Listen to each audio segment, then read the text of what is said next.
আমাকে কোনোই দিয়ে আমার বুকে এত জোরে মেরেছে, আমি সেখানে সেন্সলেস হয়ে পড়ে যাই। আপনারা বৈষম্য বিরোধী আন্দোলন করলে আপনারা আমাদের সাথে এরকম আচরণ করতে পারেন না। এই আন্দোলন আমরা সফল করেছি। বেসরকারি বিশ্ববিদ্যালয়ের কোনো দরকার ছিল না এই আন্দোলনে নামার। আপনাদের এই ছাত্র সংগঠন মানি না, মানব না, কাদের রক্তের উপর দাঁড়িয়ে ওই জায়গাতে আছেন, প্রাইভেট আছে, সকলেই আছে। এইটার ঘোষণা আপনারা শহীদ মিনারে করুন। আমরা এটার ঘোষণা শহীদ মিনার থেকে শুনতে চাই। তারা আমাদের এই কথা প্রত্যাখ্যান করলো। তারা বলল না, তারা মধুর ক্যান্টিনেই তাদের দল ঘোষণা করবে। ঠিক আছে, আমরা মধুর ক্যান্টিনে গেলাম।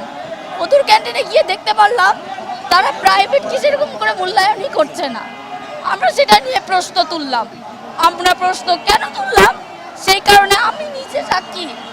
এই কোনোই দিয়ে একটা ভাইয়া গ্রামেরই একজন আমাকে কোনোই দিয়ে আমার বুকে এত জোরে মেরেছে, আমি সেখানে সেন্সলেস হয়ে পড়ে যাই। আপনারা বৈষম্য বিরোধী আন্দোলন করছেন, কেমন? আপনারা বৈষম্য বিরোধী আন্দোলন করলে আপনারা আমাদের সাথে এরকম আচরণ করতে পারেন না। 18 তারিখ থেকে যদি আমরা না থাকতাম, আপনাদের কখনোই এই আন্দোলন সফল হতো না। এই আন্দোলন আমরা সফল করেছি। বেসরকারি বিশ্ববিদ্যালয়ের কোনো দরকার ছিল না এই আন্দোলনে নামার, কিন্তু এই আন্দোলনে আমরা যে পরিমাণে ভূমিকা পালন করেছি, আপনারা সেটাকে এখন চূড়ায় ফেলে দিয়েছেন। এবং আজকে যেভাবে আমি বলতে চাই, আজকের এই ঘটনাকে দাবি আজকে আমাদের প্রাইভেট বিশ্ববিদ্যালয়ের ভাই বোনদেরকে যেভাবে মেরেছে, যেভাবে আমার বুকে ঘুষি দিয়েছে, আমাকে পালানো হয়েছে, আমি তার তীব্র নিন্দা জানাই। এবং বলতে চাই, আপনাদের এই কমিটি আপনাদের যে ছাত্র সংসদটা গঠন করলেন, আমরা প্রাইভেট বিশ্ববিদ্যালয় থেকে এটা প্রত্যাখ্যান করছি। আমরা আপনাদের এই ছাত্র সংগঠন মানি না, মানব না, এবং আমরা ছাত্র সমাজ এটাকে প্রত্যাখ্যান করছি। আপনারা আমার ভাইয়ের রক্তের উপর দাঁড়িয়ে আমাদের সাথে বিট্রে করেন।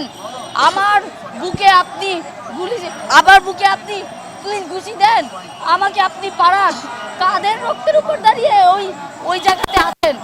আমাদের প্রাইভেটের রক্তের উপর দাঁড়িয়ে। আপনারা যে স্লোগান দেন যে আমাদের কারণে আপনারা এত কিছু আপনারা যে কিছুদিন আগে সার্জিস ভাইকে দেখলাম সুন্দর করে বলল প্রাইভেটের ভূমিকা না হলে তারা পারতই না, তাহলে কেন আজকে আমাদেরকে এভাবে মারা হলো? আমাদেরকে এভাবে কেন হামলা করলেন? আমরা কি দোষ করেছিলাম? জুলাই গণঅভ্যুত্থানে প্রাইভেটের ভূমিকা কেমন ছিল? তারা আজকে একটা ছাত্র সংগঠন ঘোষণা দিচ্ছে, প্রাইভেট চেয়েছিল যে তাদের সাথে প্রলাপ করে যাতে নতুন একটি ছাত্র সংগঠনে তাদের অবস্থান থাকে। কারণ আমরা দেখতে পেরেছি এই গণঅভ্যুত্থানের পরবর্তী সময় বৈষম্য বিরোধী ছাত্র আন্দোলনে আমাদের প্রাইভেট থেকে কতটুকু স্পেস দিয়েছে এটা আপনারা ভালো করেই জানেন। প্রাইভেটকে তারা গায়েব করে দিয়েছে। এখন নতুন ছাত্র সংগঠনে আমাদের স্পেস তারা দিচ্ছিল না। এখন পর্যন্ত সম্মিলিত শুধুমাত্র ঢাবি কেন্দ্রিক করছিল।